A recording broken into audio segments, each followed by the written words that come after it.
everyone. Welcome to round two. We've got a sweet matchup here. We're going to be watching from Cananada's side. Let's see how things look now. What do you think about this keeper? I like this a lot. That's a turn two trumpeting Warhowler, I believe was the name. So anything he draws from turn two onwards is going to have killer. We'll have to see actually if that Damara will be in hand when the inevitable attack comes in, because the trumpeting Warhowler does have reckless, which is what keeps it kind of balanced. Because Yeah, I'm giving not all gonna your be. drawn I'm not units gonna be the killers. best one with remembering all these Dino names. Trumpeting Warhowler. Yeah, so it's a 3/3 reckless. I'll read some of these Dino names for everyone.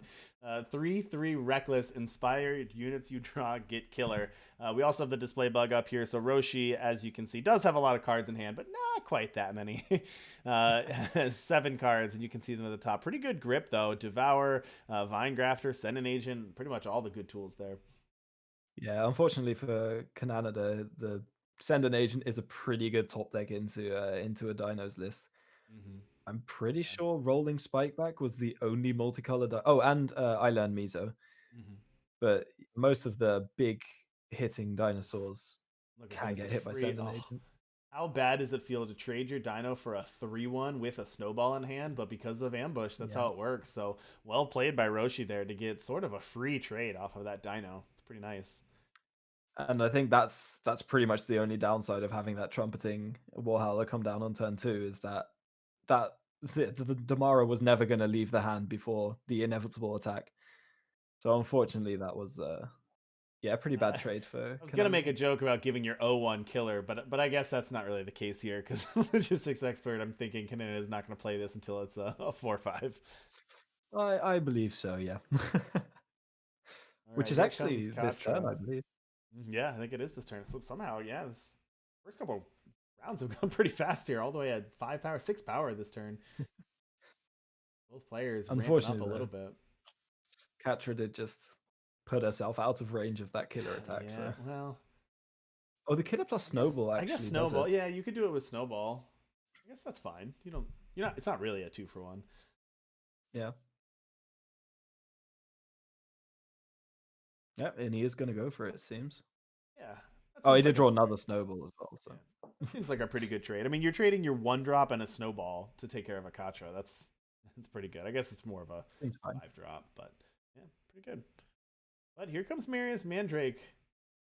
Now, I don't know the matchup, of course. We've never seen this matchup before, but it does seem like the Dinos, I would think, want to get out on the board early and start getting some pressure, which Canada has not been able to do quite yet. Hand is a little bit awkward. Trove, 2 Jotun Hurlers, a Snowball, and a Savagery is not really affecting the board at all.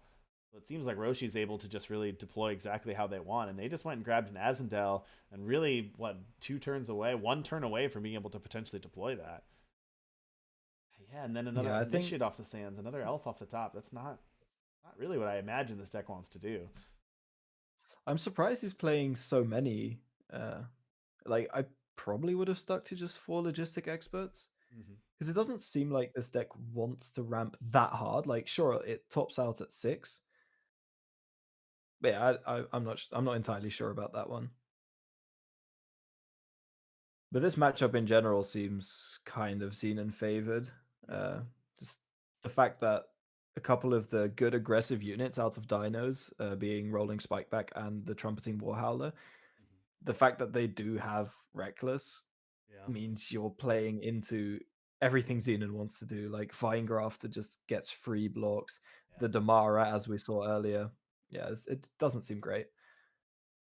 Good call. It does seem like it doesn't match up well into that. Now, I'll head ascending pretty good, but as you mentioned, we also have send an agent. So again, unfortunately, just playing kind of into what the Xenon deck is trying to do here.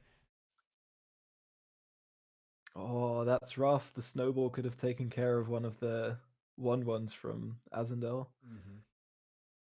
Comes that send an agent. I'm glad. I'm glad Canada didn't try to go for a savagery there and get blown out by that send an Oh, agent. That would have been yeah, ugly. that would have I been mean, rough. still they're still in bad shape, but that would have been a complete blowout. All right, Vine And there's Grafter still a here. Devourer in hand. Yeah, So, yeah, pretty rough. Grafter here. That's going to trigger that Marius Mandrake, draw another card, and then immediately go to the market here. Grab. Oh, just grabbing a Xenan Silex. Look at that. Just keep driving that power. Let's get up to that Azendal. I kind of like it. Did Roshi toss that Silex in, or is Roshi naturally playing a Silex in the market? Check Ooh, that. that's a I'll good check the question, deck list actually. here, because if so, heads I up by think he tossed Roshi. it in. Yeah, I tossed think he it in. tossed it Okay. in to get an Azendal. All right. Well, I'm not going to give you too overdo the credit there, but still pretty nice. All right, here comes that attack. That's going to take care of the Marius Mandrake. Unfortunately, Roshi still has everything they need, and he's got an Azendel coming down. Yeah, and that's just going to do it. Yeah, Cananada's going to toss it in. That just didn't seem to work at all in Cananada's favor there. Let's take a look at Roshi's deck while we get game 2 set up. But it seemed, as you said, I think you put it best when you said that it's just everything in the Xenan deck seems to line up really well against what Cananada's Dinos deck's trying to do. Sure, yeah. Just the free blocks, playing into all of the tricks. Yeah, it just doesn't seem great. And I'm actually very surprised to not see any, like, I want to say transform effects, because like the Elysian deck doesn't have, of course, very good removal options. Like there's primal stuff that you can play, but I think like even just maybe playing a couple equivocates, just something like that to deal with some of these like prevalent units could be beneficial. Yeah, I just don't see how he gets through them. Yeah, definitely. Good call. All right, well, they are ready for game 2, so let's head down and check out game 2. Roshi up a game. Roshi also in that wild card hunt, has a chance to earn one of those 4 slots, doing pretty well so far, ranked number 13. And they're faring fairly well on the leaderboard as well. They've made some good top 8s this season. Roshi number 13 has 10 leaderboard points, so sort of in like a 5-way tie for for right outside looking in, but or Roshi could just go all the way tonight, take care of it with the trophy. That's the easy way. He has been streamlining this deck for a while, so I wouldn't be surprised if he finds the sweet spot. Right, and there is Speed Grafter, and we've seen Speed Grafter has the opportunity to create some broken turns as well. Go to the market and just give one of your massive haymakers charge is pretty sweet. For sure, for sure.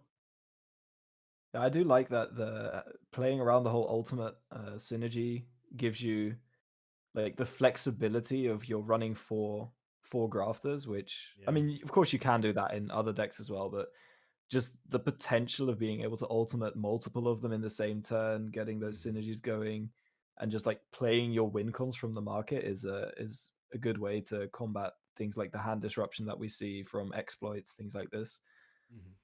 Absolutely. Rolling Spike back. 3/2 Aegis Reckless. Summon, create, and draw a random dinosaur. Creating a primeval plover? Plover? I don't know what that word is. Someone in chat knows what this word is. Let me know. And then an Avasaur Patriarch, the draw for the turn.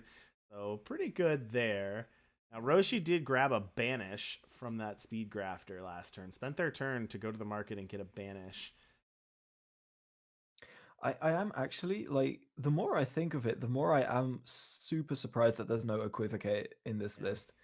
There's so much reckless in the list that like you don't care that much for how you're doing it. You just want units off the board. Like this rolling spike back just dies now, and sure it trades off with a snowball, but you don't love to see it. You don't want to be attacking your 4/4 dino into a 7/5. I don't know about the flavor win here. You got a 4/4 giant dino into a nice little cultist here, taking it down easily. But yeah, there you go. Katra's just gonna get the block. Of course, as you mentioned, Canada can take it out with a snowball, but yeah, it's not where you love to be. Here comes that Patriarch. Gonna make the dinosaurs cost 1 less. It also has the ultimate of pay 6 to give your dinosaurs +2/+2, but that's an expensive ability in this in Throne. Things move a lot quicker than being able to pay 6 to give your dinos +2/+2. I mean that is actually like almost the only way that I see Canada taking over this game is establishing dominance in the air. But that's why I also love the banish pickup this early from Roshi, because that deals very cleanly with this pressure.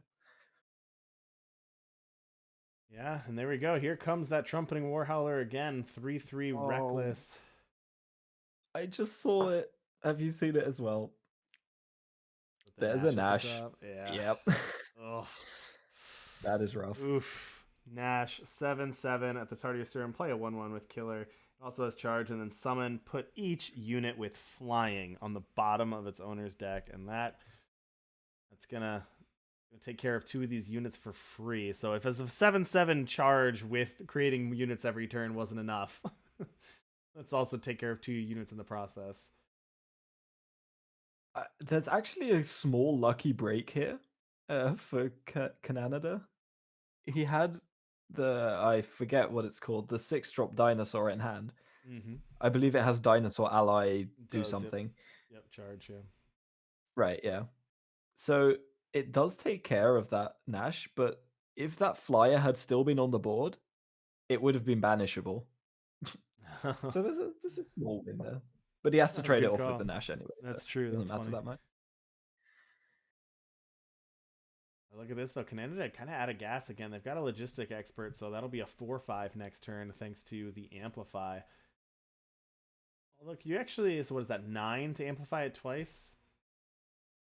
I don't know if it's worth waiting 2 turns to get an 8/9. Probably not. Oh, maybe. But a 4/5 doesn't do anything on the board, so maybe you do. Yeah, I think he has to. I think he has to. Yeah, and look at this Reckless just attacking into a Katra. And this time, there's no snowball in sight to take care of the Katra, so that's just going to be a free kill. Roshi's gotten so many free kills this game. Yeah.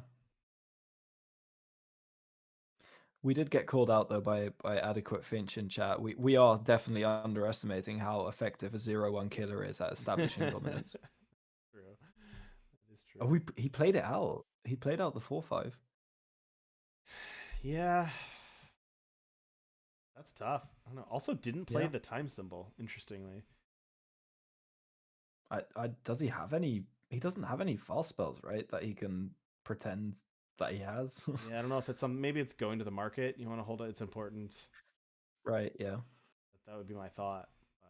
But the Grodov's Burden actually looks pretty sweet in this position. Yeah, that would be pretty good. Oh, there is the Equivocate. He had it in the market apparently. Oh, that's why equivocate in the market. Interesting. Okay.